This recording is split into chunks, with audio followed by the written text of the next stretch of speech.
everybody. So I am back and I have another little tip for you today. If you can hear the hum of my printer, I'm sorry. It's because I just printed something off and I don't know, it's like a little bit old, so it makes some funny noises.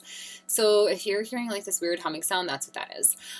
So anyway, so today I have a really great sheet for you that I wanted to go over. It's called the Daily Call Sheet. This was by no means my idea. I actually got it from a sister sales director who was kind enough to share this with me, and some of you in the unit may have seen this before as well, but I just wanted to share it with everyone because I think it's a really good idea. And I have not seen it before. Like, this was the first, just a couple weeks ago was the first time I had seen it, and I was like, what a great idea.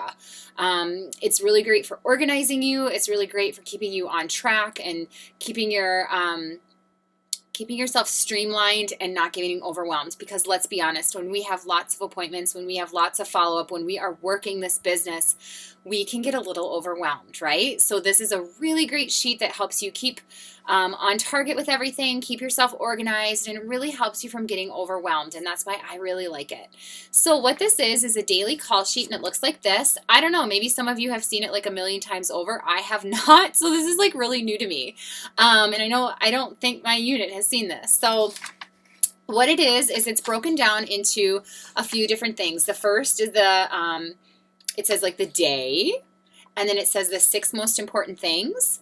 And then it says this week's goal, and then it says customers, prospective facials and shows, prospective recruits or team members, consultants, notes to write, errands to run, or callbacks. Okay, the most important thing about this is it does not replace your day planner, okay? You have a separate, I don't have mine down here right now because it's in my bag, but I have a separate day planner that's pink, and that is like my calendar, and in that is all my appointments, when I'm holding facials, when I'm doing parties, when I'm doing makeovers, that type of thing. This does not replace that. Like, you need your separate day planner. That's your calendar, so you can like literally see what is going on in the week, so that you know that way what's going on. This is a separate entity, okay? So you can do a 90-day planner, like that's what I would suggest doing. That means you have to print off like 90 of these, but it might be advantageous of you to send this to like Staples and have them print off 90 of them,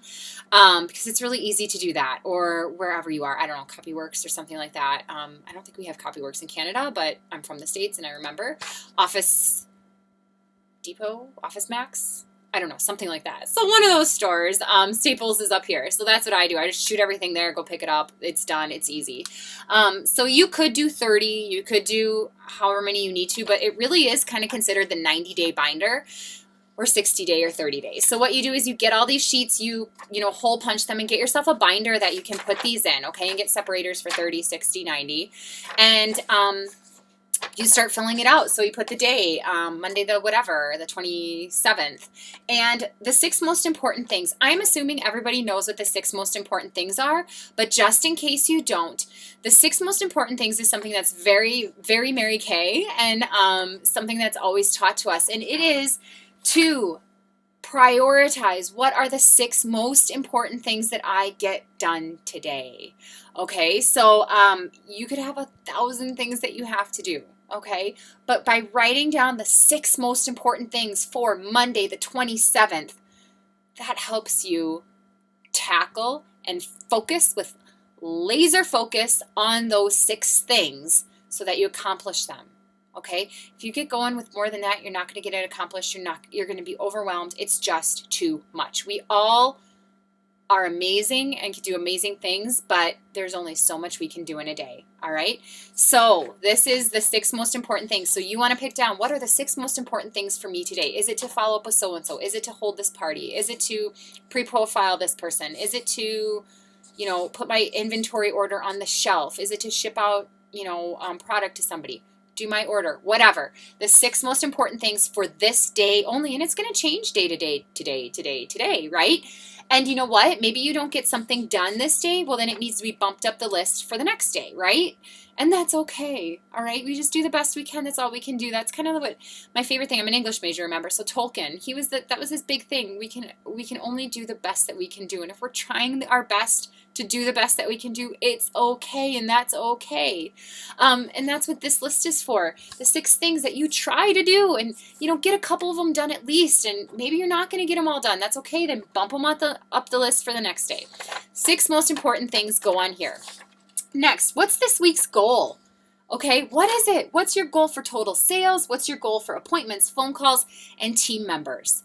Write it down. When you write something down, when you speak something out loud, it becomes more real and you become way more accountable to it, because I can think lots of things in my brain, but if nobody else knows what I'm thinking, or if it's not down on paper, or if it hasn't been put out into the world, it's kind of a secret. And then I'm not really accountable for it if I don't do it. Whereas if you start writing it down, you're going to become more accountable.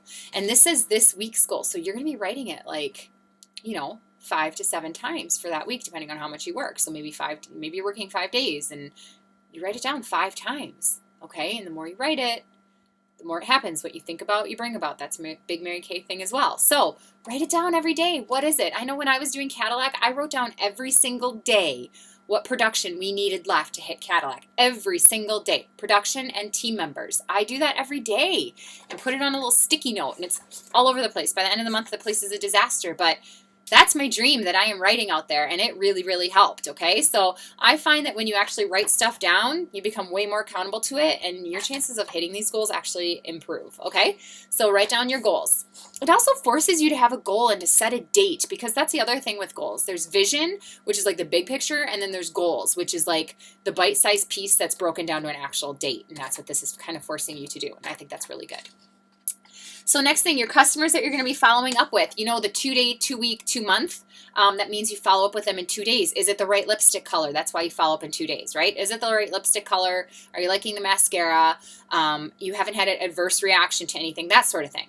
2 weeks is the skincare test. 2 weeks and you'll know if the skincare is working. You know what? People like your skin detoxes, right? So you might have breakouts in the first week. That's because your skin is detoxing from using a new, most likely better, in my opinion, product. And the real testament is after 2 weeks, your skin should have adjusted, settled down, gotten used to the new product. That's why you follow up with them in 2 weeks.